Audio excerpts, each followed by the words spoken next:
There was a roo up there earlier. G'day. G'day, how's it going? How's it going? Hello humans, my name is Dale Kingsmill, and today I'm coming to you from location at the site of my grandfather's grandma's auntie's place to tell you a little story from my family history. Now, this week that I'm filming is the anniversary of the 1939 Black Friday bushfires, which were an incredibly just devastating series of bushfires that wrecked a lot of Victoria, but also loads of places in New South Wales, where I am. And so I wondered about sharing with you a story, a little bit of a story from when my granddad was only a baby. A story about those very bushfires. Oh, dropping things. Now, at this time, my great-granddad, my great-grandma and their family had set up out here at Yerryong. They'd moved out here to Yerryong Valley in order to set up a farm and start working on a farm for their new life, but it was just newly established. So at this particular time, the people who were staying out here were my great-grandfather, Christopher, my great-grandmother, Nita, their two daughters, Shirley, Norma, my granddad, who was just a wee babe at the time, who apparently was described as a lump of a baby by Radiance, my great-grandfather's sister. So my grandfather's Auntie Radiance was staying with the family because she was recuperating from having her appendix out. And she, having gone out for a walk that morning, came back and commented on just how hot it was. It was like being in an oven. It was like being right next to a bonfire, but, you know, in an unpleasant way. And of course, that morning, looking out west, looking out this way, they could see two big, huge pillars of smoke just coming over that hill. But of course it's a farm and there's work to do and you gotta do what you gotta do. So great-granddad was out doing that farming stuff, and I can't quite imagine how unpleasant that would be to do in such heat, because on just a generally hot day in Australia, it can feel like you're swimming through air. And if there was a fire just over it would have to have been the least pleasant thing in the world. No thank you. It wasn't super far into the day before Christopher got a message with Auntie Shirley saying that he needed to come back to the house. Nita felt like something was wrong, something terrible was about to happen, he had to come back to the house and stop working for the day. And of course, she was right. By 10 o'clock that day, the two columns of smoke had joined to become one massive column of smoke that basically blotted out the sun. Just darkness for all.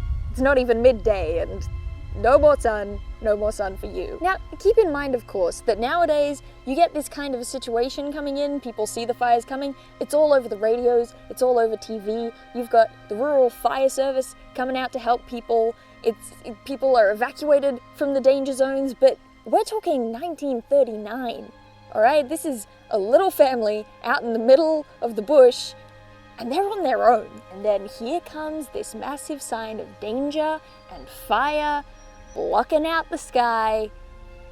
I'm just saying, a little bit terrifying. And so this little family all on their own did everything they could to prepare for the fire that was inevitably coming for them. In this immense heat, they rounded up all the cattle and the livestock. They collected as much water as they could from the creek, just lugging it back and forth between the house and the creek, throwing some over the pigs so that they could maybe survive the heat. Now, unfortunately for humans and other living creatures, fire in the bush doesn't just travel in a neat, orderly line moving forward at a set speed. It carries and it climbs and it throws sparks ahead, and the fires burst out ahead of the path of the fire that's already there. And so there's no real way of knowing exactly what the fire's going to do.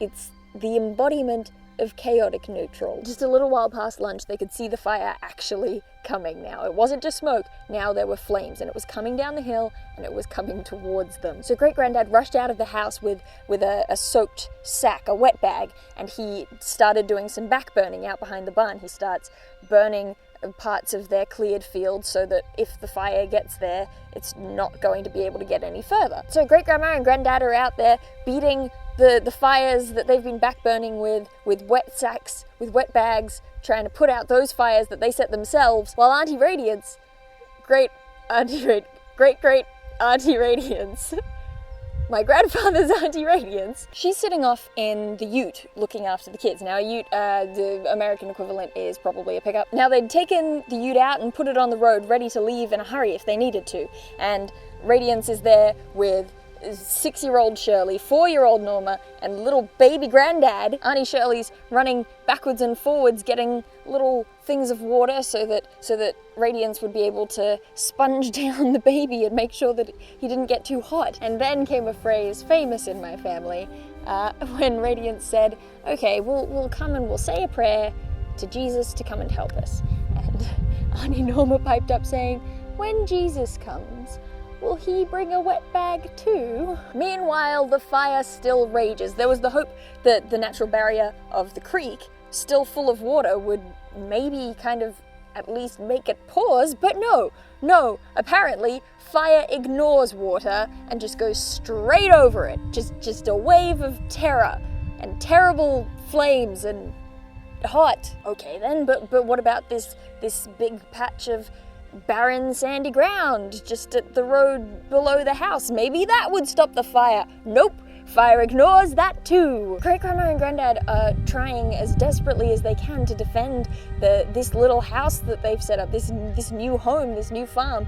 They've got their wet bags and they're beating at the fire, but anytime they finish a line of flame, they look back to the beginning and it's just burst right up again. It was too hot, it was too difficult, nothing was going to stop the fire. They had to get out. And if they didn't get out now, then pretty soon the fire was going to reach the only road out of Yarryong Valley, and then they'd be trapped. So everyone bundled into the ute, but now remember we're talking about 3 adults, 2 kids and a baby. I don't exactly know how they fit into the ute. Maybe some people were in the tray in the back. I don't know, but you can use your imagination. They all bundle in and they go shooting off to get out of Dodge. Now there were 2 bridges that they had to cross. The first one down here, the fire was just beginning to reach it as they crossed over. They sped as fast as they could to the second bridge, just down here in this gully. Now this bridge, by the time they got to it, was already engulfed in flames. They were huge. There was no way that they would be able to cross this bridge. So spinning the ute around as fast as he could, Great-Granddad drove back to the first bridge again, but now the flames were starting to kick up higher around this bridge. There was no way out, but by the time they started driving back, the fire had swept through already and everything was burnt. There was really no point in hurrying as they headed back to where the house was, not really expecting to see much left. But when they got there, somehow, everything had turned out fine. There was a white picket fence along the fence that bordered where the house was. The fire had stopped immediately before the picket fence in a neat straight line. Everything on one side of the fence was burnt to a crisp. It was blackened to ashes. There was nothing left. But the fence itself and everything beyond it remained completely untouched. I guess Jesus did bring his wet bag after all.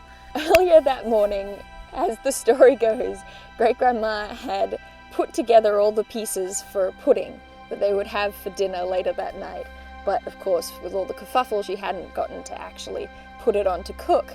She had just left it in the oven and gone on with the business of trying to stop this fire. That night, when they pulled the pudding out of the oven, it was cooked to perfection, just from the pure heat. It was late, and the family were exhausted, but just before going to bed, they thought to turn on the radio and see if there was any news of what had been going on. And as they turned it on, the station that it was set to was just playing its closing down song. And so they heard, "When you come to the end of a perfect day," which is almost the purest example of irony, and also not irony at all. Because even though it quite clearly had gone very wrong as far as days go, it kind of had gone perfectly, given the circumstances. A horrible fire swept through and nothing was lost. The house was intact, the farm could go on, no one had been hurt, all of the animals were fine except, of course, for one poor chook, a chicken which the girls had tried to save and had accidentally drowned. I don't know how to get across to you humans exactly how miraculous this was, because, for example, Yowell, just a bit further north from here, had the fires sweep through it, and all that was left was like a post office and 2 properties. Everything else had been destroyed. So for this little family to have survived, and for everything they had to have survived, was the most incredible good luck you could imagine. Jesus really did bring his wet bag. So anyway, humans, I hope that you enjoyed that story from my family history. It's one of my favorites, personally. Thank you, of course, to my granddad for bringing me out to Yarryong to film the video right where it happened. You could consider hitting the like button down below. It's just a nice little thing, doesn't cost you anything, and it helps out a bunch. You can share it on your favorite social media website, Facebook, Twitter, all of them. My links to those for me are in the description below. Or of course, my favorite, share it in real life. Share it with people that you know might be interested in this sort of thing. Co-workers, cousins, the choice is yours. If you haven't already, you can hit the subscribe button to subscribe to my channel. What a surprise. I had no idea that that's what that button did. I make videos every week, and every second week I do a storytelling video, usually mythology or fairy tales. Apart from that, I do believe that that's it. I'm done. Email this to your grandma or granddad, and I will see you some other time.